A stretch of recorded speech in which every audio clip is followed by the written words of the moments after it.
मिलकर खंडेराव और अहिल्या ने तोड़ा द्वारका बाई साहिब का मुंह। नमस्कार दोस्तों, स्वागत है आपका आपके अपने चैनल हंग्री स्पिरिट्स में। हंग्री स्पिरिट्स देख रहे सारे दर्शकों का मैं अंजू शर्मा दिल से स्वागत करती हूँ।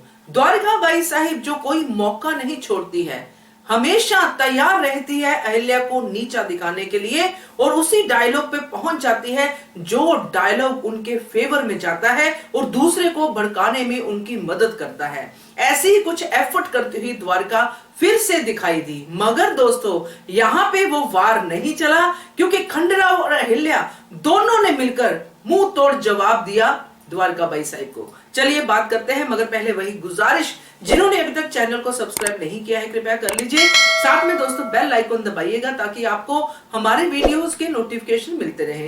तो दोस्तों खंडेराव ने जब से ये बात दिमाग में बिठाई है कि अहिल्या की हार में ही मेरी हार है, होलकर परिवार की हार है, तो मुझे अहिल्या का साथ देना ही देना है, अपनी पत्नी का साथ देना ही देना है। तो उस समय से जो ट्रांसफॉर्मेशन हुआ है उनके हार्ट में, जो ट्रांसफॉर्मेशन उल्टा हुआ था जब द्वारका रकमा इन सब ने भड़काया था, तो वो सब हो गया डिलीट, इवेपोरेट हो गया। इसकी वजह मैं आपको बताती हूँ क्यों हुआ। क्योंकि उनके हार्ट में कहीं ना कहीं इतना प्यार है अहिल्या के लिए कि थोड़ी देर के लिए दिल में जो लोग उनके भरते हैं वो थोड़ी देर के लिए आता है, मगर अहिल्या और उनके प्यार के आगे वो ज्यादा देर तक टिक नहीं पाता है।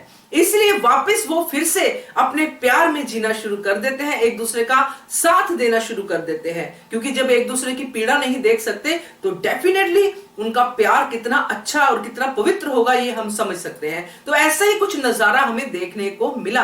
द्वारका को लग रहा था कि अब जो मैं बात बोलूंगी, जैसे कि अहिल्या ने कहा कि कैसे गांव की औरतें जो है अपने पति को नहीं नाराज करना चाहती, चाहे उनकी आजादी उसमें है चाहे कुछ भी है, तो वो प्रॉब्लम आ रही है अहिल्या के कार्य में क्योंकि उनके पति उनको ये आजादी दे नहीं रहे हैं, क्योंकि वो उनकी बात मानना चाहती है। तो यहाँ पे द्वारका का आना और ये कहना कि पढ़े लिखे और अनपढ़, जो भी बात कह रही थी, अनपढ़ लोगों को तो समझ में आता है मगर पढ़े लिखे लोगों का क्या करें, इससे बहुत सारी चीजें सामने आती हैं कि अहिल्या का पढ़े लिखे होना द्वारका के लिए बहुत बड़ी मुसीबत है, बहुत बड़ी जेलसी है कि ये कैसे पढ़ लिख गई।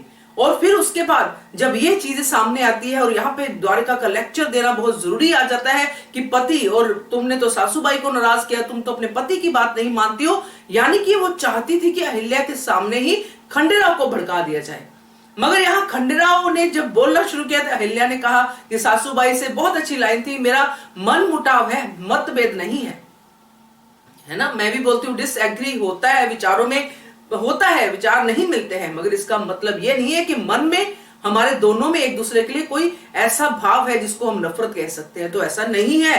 द्वारका को उन्होंने साफ साफ कहा और खंडेराव ने भी जो बातें सुनाई वो सुन के मजा आया। और जब मजा मुझे उस वक्त ज्यादा आया दोस्तों, जब अहिल्या ने फिर से द्वारका बाई साहिब की बात की तो खंडेराव ने कहा कि इन चीजों को इग्नोर करो।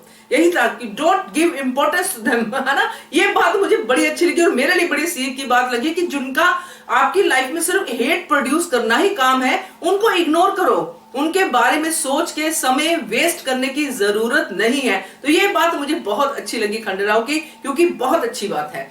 जैसे कि हम नॉर्मल लाइफ में जो लोग बोलते हैं, जो लोग हमें बार बार डिमोरलाइज करते हैं, नीचे गिराने की कोशिश करते हैं, अगर हम उनकी बातों को तवज्जो देना शुरू करेंगे तो हम कितना पीछे रह जाएंगे। और अगर हम इग्नोर करेंगे, अपना रास्ता क्लियर रखेंगे जैसे कि अहिल्या बाई होलकर रखती हैं, तो हम आगे ही आगे जाएंगे। तो ये दोनों पति पत्नी ने जिस तरह से द्वारका को मुंह तोड़ जवाब दिया है, मन खुश हो गया। आपका क्या रिएक्शन है इसके बारे में कमेंट कीजिएगा। देखते रहिए channel hungry spirits. Thank you so much. Subscribe to our channel by clicking the subscribe button. Click the bell button and enjoy the latest uploads from our channel.